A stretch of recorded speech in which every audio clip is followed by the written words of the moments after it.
Hello learner. आज हम लोग सॉल्व मॉडल सेट 2 को देखने वाले हैं, इतिहास का, जो कि है क्लास 11th का। ठीक है, 11th क्लास का जो मॉडल सेट का 2 है उसको हम लोग देखने वाले हैं, मतलब सेकंड मॉडल सेट। तो जैसे कि आप लोगों का क्वेश्चन है कि असीरिया सभ्यता की राजधानी कहाँ थी। असीरिया सभ्यता की राजधानी जो है वो बेबीलोन थी। ठीक है ना। उसके बाद सुमेर का शाब्दिक अर्थ क्या है? तो सुमेर का शाब्दिक अर्थ जो होता है वो है ईंटों से बना शहर। तीसरा क्वेश्चन जो है आपका वो मेसोपोटामिया की सभ्यता में जो पट्टिकाएँ पाई जाती है उनमें किन जानवरों के चित्र प्रधान थे? तो उसमें बैल भी था, रोटियां भी था और मछलियां भी था। तो इसीलिए इसका आंसर हो जाएगा इनमें से सभी। ठीक है। उसके बाद क्वेश्चन नंबर 5 जो है कुम्हार के चाक का आविष्कार किस सभ्यता के दिन है? कुम्हार के चाक का जो है वो है मेसोपोटामिया की सभ्यता का दिन है। ठीक है। उसके बाद है कि मेसोपोटामिया की प्रमुख उपज वाली फसल कौन सी थी? तो उस मेसोपोटामिया की जो प्रमुख उपज वाली फसल जो थी वो गेहूं भी थी, जौ भी थी और मटर भी थी। और इसीलिए इसका आंसर जो होगा इनमें से सभी, मतलब जो एक आंसर दिया गया है ये नहीं होगा, ये गलती से लिखा गया है। उसके बाद है कि झूलते बाग की सभ्यता के दिन, झूलते बाग की सभ्यता का दिन जो है वो है बेबीलोन की सभ्यता, मतलब बेबीलोन की सभ्यता में ही ये दिया गया था। उसके बाद बेबीलोन में झूलते बाग का निर्माण किस शासक ने करवाया था? तो उन शासक का नाम था नबूकदनेस्सर। ठीक है। उसके बाद क्वेश्चन नंबर 9 जो है वह है किस पुस्तक में जल प्लावन की घटना आती है? तो वह है बाइबल में। उसके बाद अगला क्वेश्चन जो है मिस्र की सभ्यता का विकास किस नदी के किनारे हुआ था? तो मिस्र की सभ्यता का जो विकास हुआ था वो नील नदी के किनारे हुआ था। आगे कह रहा है आप लोगों को कि रोमन साम्राज्य में नाइट किसे कहा जाता था? तो रोमन साम्राज्य में नाइट अश्वारोही को कहा जाता था। ठीक है, अश्वारोही। आगे जो है जब रोम जल रहा था तो रोम का कौन सा शासक बांसुरी बजा रहा था? तो जब रोम जल रहा था तो उस समय नीरो जो थे, नीरो वो बांसुरी बजा रहा था। आगे क्वेश्चन नंबर 13 जो है पेपिरस कहाँ पाया जाता था? तो पेपिरस नील नदी के किनारे पाया जाता था। क्वेश्चन नंबर 14 जो है आपका कि रोम का इतिहास किसने लिखा था? तो रोम का इतिहास जिन्होंने लिखा था उसका नाम था टाइटस लिवी। टाइटस लिवी ने लिखा था इसको। आगे जो है 15 नंबर क्वेश्चन जो कि है जुलाई माह का नाम किसके नाम पर पड़ा? तो जुलाई माह का नाम जो है जूलियस सीजर के नाम पर पड़ा था। ठीक है। क्वेश्चन नंबर 16 जो है रोमन साम्राज्य के राजनीतिक इतिहास के 3 मुख्य खिलाड़ी कौन थे?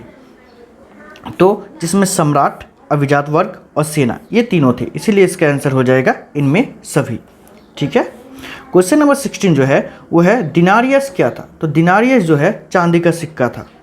ठीक है, चांदी का सिक्का को दिनारियस कहा जाता था।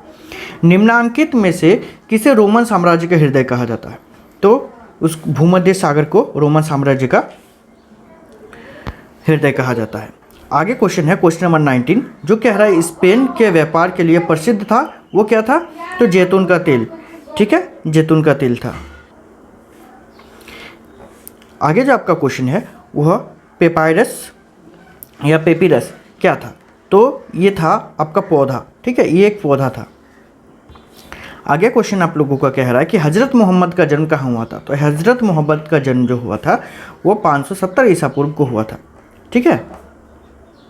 आगे जो आपको क्वेश्चन दिया है पैगंबर मोहम्मद साहब का वास्तविक नाम क्या था? तो उनका वास्तविक नाम था अहमद। ठीक है। हसन और हुसैन तो उनका 2 बेटा था। ठीक है, ये तो पता ही होगा आप लोगों को। और आरिफ जो था उनका दामाद का नाम था। आगे आपको कहा जा रहा है कि जिम्मी किसे कहा गया है? तो जिम्मी जो है वो ईसाइयों और यहूदियों को कहा जाता था। आगे क्वेश्चन नंबर 24 जो है हिजरी संवत का आरंभ कब से होता है? तो हिजरी संवत का आरंभ जो है वो हुआ था 622 ईसा पूर्व को। ठीक है, 622 ईसा पूर्व, इसको याद रखना है। अल-बिरूनी ने किस पुस्तक की रचना की थी? तो उन्होंने तहकीक ए हिंद का रचना किया था। आगे क्वेश्चन नंबर 26 जो दिया गया है कि नई फारसी कविता का जनक किसे माना जाता था? तो नई फारसी कविता का जनक जो है वो रुदकी को माना जाता था। ठीक है। आगे 27 नंबर क्वेश्चन है निम्नलिखित में भूगोलवेत्ता कौन थे? तो भूगोलवेत्ता अल ख्वारिज्म जो थे वो थे। ठीक है। आगे आप लोगों को बताया जा रहा है, सॉरी आगे क्वेश्चन है आप लोगों का, मोहम्मद साहब की पत्नी का नाम क्या था? तो मोहम्मद साहब की जो पत्नी का नाम था खदीजा। ठीक है, उसके बाद क्वेश्चन नंबर 29, किसने दूरबीन और कुतुबनुमा का आविष्कार किया था? तो चीनियों ने किया था। आगे आप लोगों को क्वेश्चन कहा रहा है कि गजनी सल्तनत का संस्थापक कौन था? तो गजनी सल्तनत का संस्थापक जो थे उनका नाम था अल्पतगीन। ठीक है, अल्पतगीन जो थे।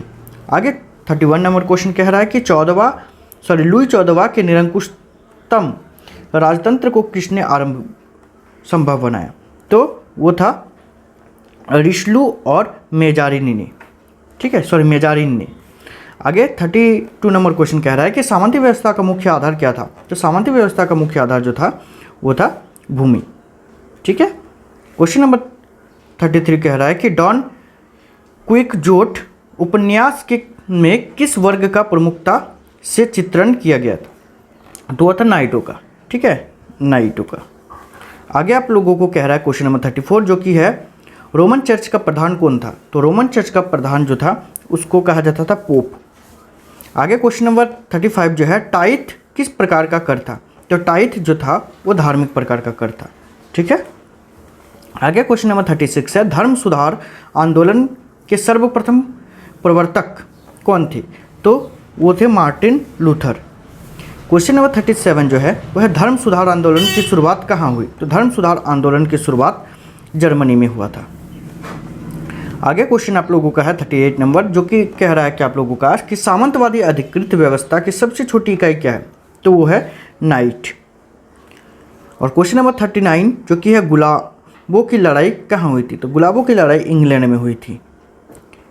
ठीक है, क्वेश्चन नंबर 40 और सेट 2 का लास्ट क्वेश्चन जो कि कह रहा है कि डिवाइन कॉमेडी के लेखक कौन थे? तो डिवाइन कॉमेडी के लेखक जो थे वो था दांते। ठीक है, ये था इस प्रकार से आप लोगों का सेट 2 का पूरा सॉल्व। और उसके बाद आप लोगों को मैं सेट 3 का वीडियो बना करके दूंगा। ठीक है, तो इस वीडियो में इतना ही, मिलते हैं नेक्स्ट वीडियो में, तब तक के लिए बाय, थैंक यू।